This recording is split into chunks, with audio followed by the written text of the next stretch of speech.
12 ربیع الاول کا مہینہ آ رہا ہے، ربیع الاول کا مہینہ آ رہا ہے۔ 12 ربیع الاول کے موقع سے آپ کو کیا کرنا ہے کیا نہیں کرنا ہے، آپ لوگ مکمل سننے کے لیے تیار ہیں؟ دونوں ہاتھ اٹھائیے انشاءاللہ۔ بڑھاپے میں داڑھی رکھیں گے، ہاتھ اٹھائیے انشاءاللہ۔ بیوی سے پوچھ کر کے داڑھی رکھیں گے، ہاتھ اٹھائیے انشاءاللہ۔ یہ دیکھ سیدھے بائی پاس جا رہے ہیں۔ ذرا دماغ کو حاضر رکھیے بھائی، دیکھیے میں آپ کو سنانے کے لیے جا رہا ہوں۔ ربیع الاول آ رہا ہے، ڈی جے کے ساتھ لوگ جلوس نکالتے ہیں۔ جلوس نکالنا چاہیے یا نہیں نکالنا چاہیے؟ نبی کی پیدائش پر کیا کرنا چاہیے؟ جشن منانا چاہیے، جائزہ لینا چاہیے۔ میں آپ کو ایک خوبصورت مطالعہ آپ کے سامنے رکھنے کے لیے جا رہا ہوں اور بڑی امید کے ساتھ رکھنے کے لیے جا رہا ہوں۔ آپ جس سناٹے میں سن رہے ہیں اسی سناٹے میں سنیے گا، میں کامیاب ہو جاؤں۔ ایک صحابی ہیں، ان کا نام ہے ابو موسیٰ اشعری رضی اللہ عنہ۔ انہوں نے کہا حضرت عمر سے کہ آپ کا خط ہمارے پاس آتا ہے لیکن اس میں ڈیٹ لکھا ہوا نہیں ہوتا، کیسے پتا چلے گا کہ یہ خط کب آیا ہے، اس کا جواب کب واپس دیا گیا ہے، کیسے پتا چلے گا؟ تو حضرت عمر نے صحابہ کو جمع کیا، جمع کر کے کہا کیا ہونا چاہیے، کون سے مہینے سے کیلنڈر بننا چاہیے، کون سے سال سے کیلنڈر بننا چاہیے۔ بہت خوبصورت مطالعہ کم وقت میں ہم آپ کے سامنے لے کر کے آ رہا ہوں۔ 4 رائے آئی، جس سال نبی پیدا ہوئے اسی سال سے کیلنڈر بننا چاہیے، جس سال نبی دنیا چھوڑ کر کے گئے اسی سال سے کیلنڈر بننا چاہیے، جس سال نبی کو نبوت ملی اسی سال سے کیلنڈر شروع ہونا چاہیے۔ چوتھی رائے یہ آئی، جس سال نبی نے اپنے دین کے لیے مکہ کو چھوڑ دیا، وطن کو چھوڑ دیا، دین کے اوپر وطن کو قربان کر دیا، اس سال سے کیلنڈر بننا چاہیے۔ حضرت عمر نے فیصلہ لیا نبوت کے سال سے کیلنڈر نہیں بن سکتا، اس لیے کہ اس میں اختلاف ہے، متعین تاریخ معلوم نہیں ہے۔ پیدائش کے سال سے کیلنڈر نہیں بن سکتا، تاریخ متعین نہیں ہے۔ وفات کے سال سے کیلنڈر نہیں بن سکتا، اس لیے کہ وفات غم کا سال ہے۔ ہجرت کے سال سے کیلنڈر بنے گا، ہجرت کے سال اللہ نے مسلمانوں کو عزت دی، ہجرت کے سال اللہ نے مسلمانوں کو امن و امان عطا کیا، ہجرت کے سال اللہ نے حق اور باطل کے درمیان میں حق کو غالب کر دیا، ہجرت کے سال اللہ کے رسول نے مسجد نبوی کی بنیاد رکھی، ہجرت کے سال سے کیلنڈر بنے گا، نبوت کے سال سے نہیں، ولادت کے سال سے نہیں، وفات کے سال سے۔ اب شروع کیا گیا کہ کون سا مہینہ ہونا چاہیے، تو کسی نے کہا رمضان کا مہینہ ہونا چاہیے، قبول نہیں ہوا۔ کسی نے کہا ربیع الاول کا مہینہ ہونا چاہیے، قبول نہیں ہوا۔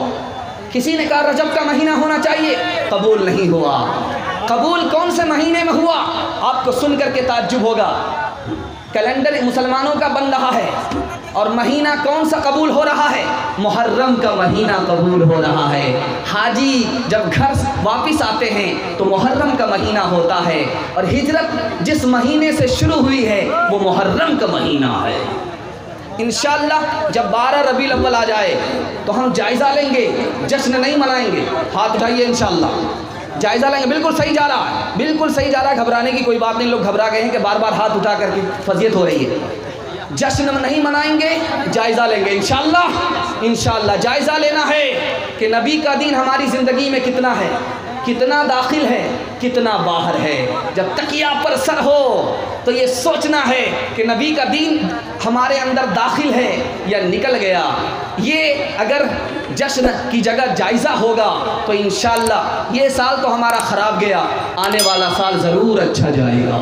مسلمان شریعت سے بیزار ہے تو کہ غیروں کا دل سے پرستار ہے تو، نہ شرم و حیا کا کوئی حصہ باقی، فقط مال دنیا کا ہے فتنہ باقی۔ بتا کون تیرا ہے دونوں جہاں میں، نظر کو گھما لے زمین آسماں میں۔ محمد نے محشر میں جو پوچھ ڈالا، بتائیں سنت میں کیا تو نے پایا، بتائیں سنت میں کیا تو نے پایا۔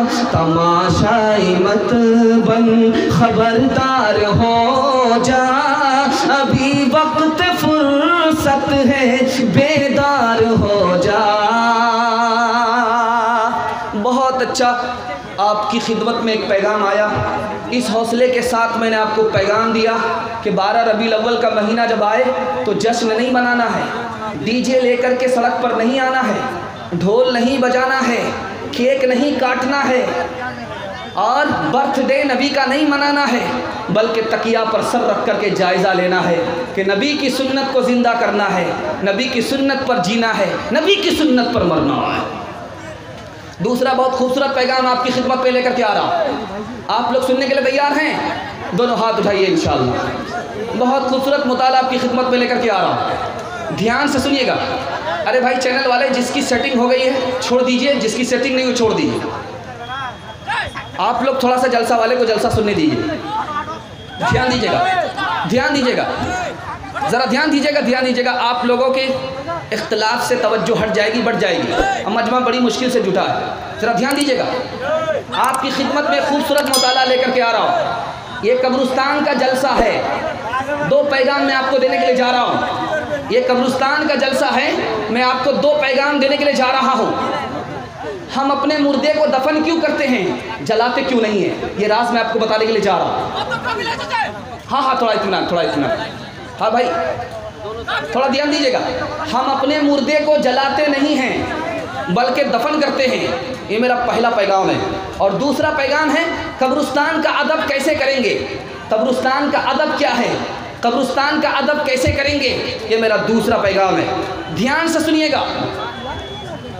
قبر میں ہم یہ جانتے ہیں کہ سوال جواب ہوتا ہے، جب جسم سے روح نکل گئی تو سوال جواب کیسے ہوتا ہے، تو حدیث میں اس کا جواب لکھا گیا ہے، جو روح جسم سے نکل جاتی ہے، جب قبر میں مردہ دفن ہوتا ہے تو دوبارہ سوال و جواب کے لیے روح کو داخل کیا جاتا ہے۔ جب مردے سے سوال ہوتا ہے تو روح واپس آ جاتی ہے، مردہ سوال کا جواب دیتا ہے، اس کے بعد دوبارہ روح واپس چلی جاتی ہے۔ دوسرا سوال ہے، اس کو ذرا دھیان سے سنیے گا، جب جسم قبر میں جاتا ہے، ختم ہو جاتا ہے، تو قبر میں تکلیف کیسے ہوتی ہے، راحت کیسے ملتی ہے، ثواب کیسے ہوتا ہے، عذاب کیسے ہوتا ہے۔ بہت پیارا مطالعہ آپ کی خدمت میں لے کر کے آ رہا ہوں۔ آپ دیکھتے ہیں کہ موبائل منہ پر ہوتا ہے اور نمبر ڈائل کیا جاتا ہے اور دوسرا آدمی بات کرتا ہے، کوئی کنیکشن نہیں، جسم یہاں ہے، روح وہاں ہے۔ اللہ تعالیٰ نے اسی طرح جسم اور روح کا کنیکشن رکھا ہے۔ اگر آدمی نیک ہے تو اس کو راحت ملتی ہے، اگر آدمی گنہگار ہے تو اس کو تکلیف ہوتی ہے۔ آدمی نیک ہے تو قبر میں اس کو ثواب ملتا ہے، آدمی بد ہے، نیک نہیں ہے تو اس کو عذاب ہوتا ہے۔ ہم اپنے مردے کو دفن کرتے ہیں، جلاتے کیوں نہیں ہیں؟ پہلی وجہ، ہم جب جلاتے ہیں مردے کو تو پہلے اس کا کفن جل جاتا ہے، مردہ ننگا ہو جاتا ہے، بے پردگی کی وجہ سے ہم اپنے مردے کو دفن کرتے ہیں، جلاتے نہیں ہیں۔ دوسری وجہ دیکھیے، کوئی بھی محبت کرنے والے رشتہ دار کو جلا نہیں سکتا، یہ محبت کے خلاف ہے کہ جیتے جی ہم نے اسے کھلایا پلایا، محبت سے پالا اور پوسا، جب وہ مر جائے تو اس کو جلا کر کے خاک کر ڈالیں، یہ محبت کے خلاف ہے، اس لیے ہم اپنے مردے کو دفن کرتے ہیں، جلاتے نہیں ہیں۔